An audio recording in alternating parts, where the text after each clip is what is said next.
Είναι μια ευτυχή συγκυρία, θα έλεγα, για το χώρο που υπάρχει εδώ στα Γρεβενά, σε συνεργασία με την Γκαλερί Χαλκός στη Θεσσαλονίκη και τον Κώστα Παρχαρίδη.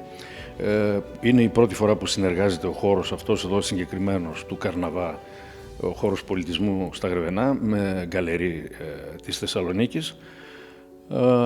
Και σε συνεργασία λοιπόν με τον Βαγγέλη τον Νικόπουλο και τον Παρχαρίδη ήρθε αυτή η έκθεση εδώ πέρα των συνεργατών των καλλιτεχνών της Γκαλερί. Υπάρχουν έργα τα οποία και μόνο από τα χρώματα με τα οποία είναι ζωγραφισμένα διαπιστώνουμε ότι μας βάζουν κατά κάποιο τρόπο, μας βάζουν στο πνεύμα της Άνοιξης, με την ανθοφορία της Άνοιξης, καθώς επίσης και υπάρχουν και κάποια θέματα εδώ, θα δείτε, τα οποία είναι σχετικά με το καλοκαίρι το οποίο ακολουθεί την Άνοιξη. Έχουμε επίσης κάποια έργα, 2 γλυπτά του Κυριάκου Καμπαδάκη, ο οποίος είναι ένας δραμηνός γλύπτης, πολύ σπουδαίος γλύπτης, πέθανε το 2003.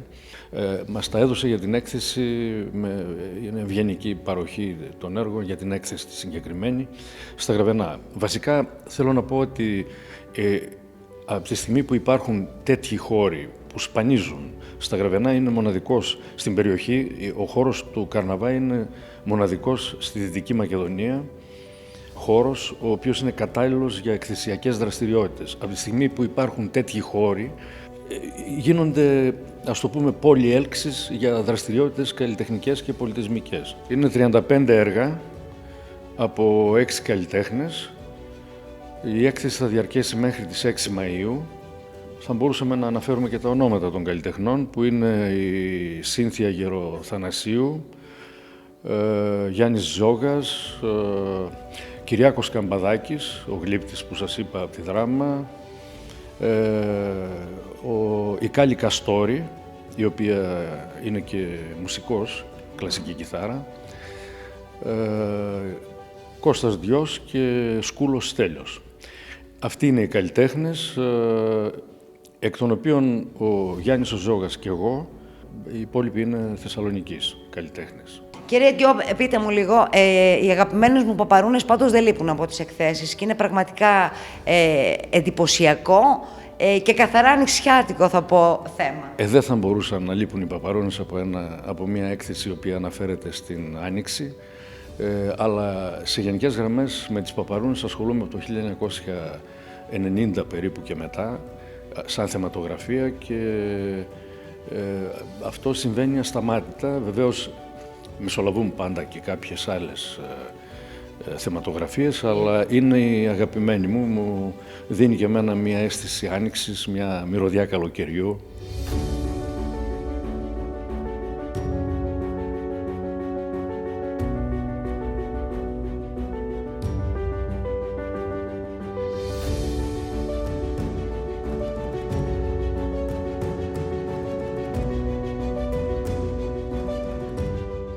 Ναι, είναι η αφορμή, η έκθεση αυτή, η οποία ξεκίνησε εδώ και 20 μέρες και θα διαρκέσει μέχρι 6 Μαΐου.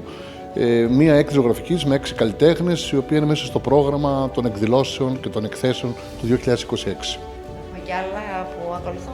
Έχουμε πάρα πολλά. Είμαστε, όπως αντιλαμβάνεστε, πάρα πολύ τυχεροί που σε αυτόν τον ιδιαίτερο χώρο, που κάποτε υπηρετούσε τον χώρο της υγειονομικής περίθαλψης, ήταν παλιά κλινική.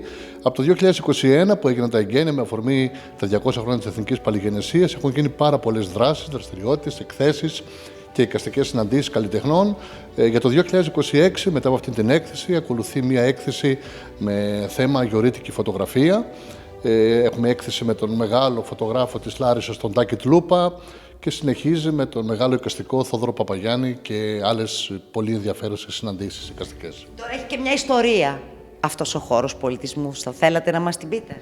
Ναι, αυτός ο χώρος από το τέλη δεκαετίας του 1950, κάποιοι μη γρεβενιώτες, όπως ο γιατρός Νικόλαος Καρναβάς, ο οποίος ήταν την Ικαρία, και η σύζυγός του, η Ελένη, η οποία είναι το Κιάτο, και έχουν πάρει την επωνυμία ο χώρος αυτός σήμερα ως χώρος πολιτισμού Νικολάου και Ελένης Καρναβά, εγκαταστάθηκαν στο κτίσμα, το οποίο από τότε διαμορφώθηκε, υπηρέτησαν, όπως είπα και προηγουμένως, στο χώρο της υγειονομικής περίθαλψης ως κλινική, χειρουργική και γυναικολογική, και στη συνέχεια ο ανιψιός τους, ο Μιχάλης Καρναβάς, ο οποίος είναι κάτοικος εξωτερικού, με αφορμή μια κουβέντα που έγινε μαζί μου για να μου παραδοθεί ο χώρος, να τον κάνω ώστε να μπορεί να δεχτεί την έκτηση του 2021, φτιάχτηκε, έβαλε από την τσέπη του χρήματα, ολοκληρώθηκε, εγκαινιάστηκε και από τότε αδιάλειπτα συνεχίζει να δέχεται πάρα πολύ ενδιαφέροντες εκθέσεις. Και να φανταστώ ότι επενδύθηκαν αρκετά χρήματα.